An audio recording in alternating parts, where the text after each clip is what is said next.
Today, we're going to build a rocket launcher for our minifigures using 5 Lego pieces. These are all the pieces you are going to need. In the description of this video, I left the piece names, count, and design IDs. The first thing we're going to do is grab this Megaphone piece, and on the small end of the Megaphone where the character is usually speaking into it, we're going to get a 1x1 round brick and just put that round brick right there onto the Megaphone piece. And in the back here, close to the handle where it's large, we're going to get one of these 4L rods, and for the correct name and design ID, that's in the description of this video, so you can go there to get the pieces you want. But you just put that rod right into the back of the Megaphone, and that's a really secure fit, and you might have some trouble getting it out, but it does come out.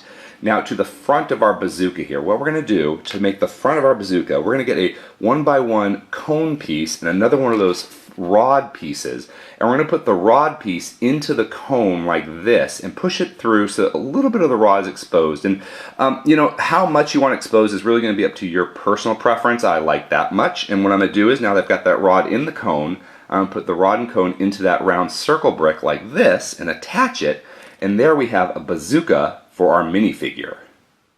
If you enjoyed this video, please subscribe, and you can click on the image to watch another video. Until next time, let's keep building together.